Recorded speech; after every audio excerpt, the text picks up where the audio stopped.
ஆரம்பிச்சப்ப என்ன கேட்டீங்க? விஜய்க்கெல்லாம் அரசியல் தெரியுமா? அவருக்கு தெரியாதுன்னு சொன்னீங்க. உண்மைதான். அவருக்கு தெரியாது தான்.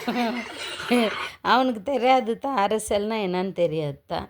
அரசியல் தெரிஞ்சிருந்தா அவன் வந்து வெளியில் மழையிலையும் வெயில்லையும் அங்கங்கே என்னென்ன தேங்கி இருக்குதோ அங்கங்கே வந்து நின்று கொடை பிடிச்சிக்கின்னு வந்து பார்த்துருப்பான். அவன் அரசியல்வாதி. இந்த இப்போ வந்து அங்கங்கே மழை நனைஞ்சி அங்கங்கே இதுவாகிட்டு அங்கங்கே ஓடி ஓடி போய் பார்க்குறானுங்க பாரு, அந்த மாதிரி இவன் பார்த்துருக்கணும். இவன் எங்கே உள்ளே பூந்துக்கிறான், இல்லைன்னா த்ரிஷா அதில் போய் பூந்துக்கிறான், இல்லைன்னா கீர்த்தி சுரேஷ்கிட்ட பூந்துக்கிறான்.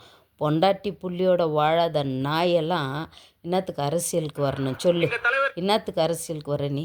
அஜித் எவ்வளோ குடும்பத்தோட புள்ள பொண்டாட்டியோட எவ்வளோ அழகாக குடும்பம் நடத்துகிறான்.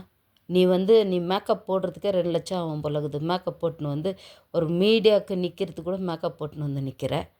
அஜித் பார், டை போடுறான்னா பார், எவ்வளோ அழகு அவன். நீ என்ன அழகு? உன் மூஞ்சி கழுவிட்டு கொஞ்சம் வெளியில் வாயேன், வாந்தி எடுத்துருவாங்க எல்லாம். நீ என்னவோ ரொம்ப அழகுன்ற மாதிரி நீ என்னவோ பண்ணின்னு பேசின்னுக்கிற. போடா டே சும்மா.